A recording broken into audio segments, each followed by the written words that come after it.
Hi, ladies and gentlemen, welcome back to the channel. My name is Neville, and today we are diving into a very sad story.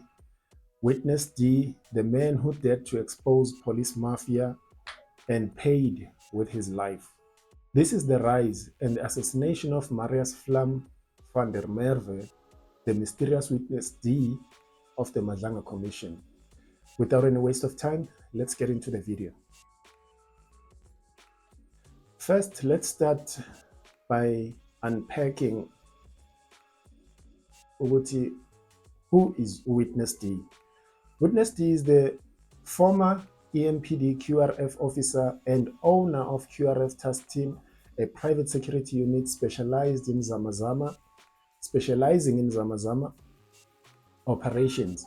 He was known for going after illegal mining syndicates and closing dangerous shafts in Gauteng.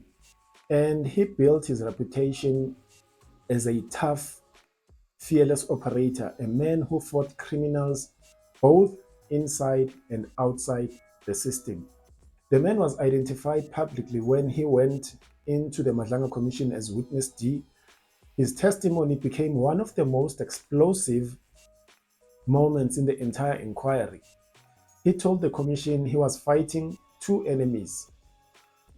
We are talking about Witness D: the illegal mining syndicates, corrupt police figures protecting them. This is the man who exposed the EMPD that they covered up a murder scene.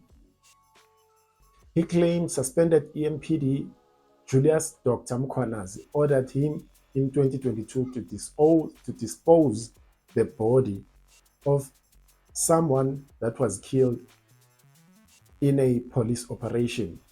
Basically, he was told to get rid of the body. And I remember his testimony where he mentioned something like, at some point, they never gave him the orders exactly into getting rid of the body, but the way they were looking at him, there are some of the things that happen whereby only the body language would tell what the person is saying to you without saying anything. This is the exact situation where he found himself in when he was dealing with Julius Mkhwanazi, when he was called into that scene where they covered up and took that body, dumped it in Nigel. That's the story. And he described a mafia-style network inside the EMPD. He named people linked to corruption, including the notorious Cat Matlala. He was named by Witness D. He also alleged that these individuals he was exposing, they were benefiting from illegal mining because they were the ones who were protecting the criminals that were doing all these things. There was a time where he feared for his life, and he told the commission and later the newsroom Africa that he was under constant threat. He said his comments about closing mining shafts put a target on his back. 2 days before he was killed, he said that live on TV, "I fear I will be shot." Those were his exact words. Now, yesterday, which was Friday, the man was gunned down at around 8:30 outside his home in Brakpan.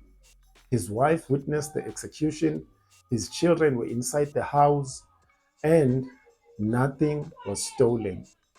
Not the phone, not the firearm, and not the wallet. This wasn't a robbery. Clearly, this was a hit. So it seems as if they are trying to eliminate him so that this could be a way of getting rid of the threat. We are talking about the powerful people that are implicated in all these things. His assassination came less than 3 weeks after implicating top cops. We're talking about Julius Mkhwanazi and others who are involved in all these things that were happening, that he was exposing. He had become the whistleblower who tied illegal mining, corruption, and murder into one web. We are talking about Witness D, the guy who is now known as, his exact name is Marius van der Merwe. Some called him Vlam. And this is sad. This is sad because this is a country whereby corruption thrives because the public is saying nothing. And when you say something, you end up paying with your life. And to mention a few of the people who paid with their lives for doing the right thing, for doing their job, we can never forget Upapita Yokorani. We can never forget that lady. And now we see this thing still happening, still going on. Oh, now of recent, this Marius van der Merwe was gunned down because he had exposed some of the things that were under the rug. He exposed it, brought it to light, and now he paid with his life. And the next question would be, what should be happening in terms of protection of the witnesses who appear before the Madlanga Commission and even maybe on the ad hoc committee? Because we saw even on the ad hoc committee, after Uket Matlala was interviewed, after Uket Matlala was there, at some point there was, who was this guy? Uvus Strong, the member of the MKP, who was kidnapped and who was hijacked and kidnapped. And this shows Uguti, we are not just dealing with anything here. This thing is very serious and it's a threat that puts people's lives in danger. And I don't know what to make sure that this thing is addressed sooner rather than later, because if these things are happening to these people who are appearing, what more about the men who made all these things to be where they are today? Because the chief whistleblower in all these things would be Unhlanhla Mkhwanazi. He's the one who exposed this thing on the 6th of July. And now we see now the traction of what is happening because of what he has done May 6th July. The president ordered the Madlanga Commission. Now the Madlanga Commission is in session. At some point, they are going to have to go and bring that report to the president. And I'm still keen to see what is going to happen after that, what the president is going to do. Are there people going to be arrested who are implicated in all the wrongdoings? I don't know. Because given the fact of the previous commissions that we've had previously, very few people were convicted. Very few people, to none, were convicted. And we are talking serious things. This is the country where corruption is at the peak. And it's like South Africa has got the Harvard University of corruption. Other countries do have corruption, but I think this country has got the worst kind of corruption that is happening in this country. And now the subs reacted after this whole thing, whereby this Marius was unalived. A murder docket was opened, and National Commissioner Fani Masemula ordered a full manhunt and the search for the mastermind, the hitman, and the weapon that was used, because it was an AK-47. And looking at the type of weapon used in taking out his life, you'll realize that gun is not used carelessly. When they use a gun like that, a weapon like that, to take out your life, that means they are sending a message to others who are going to do the same thing that has been done by the person they have executed. I'm talking about the criminals who are doing all these things. Because clearly there are powerful people who are involved in all these things.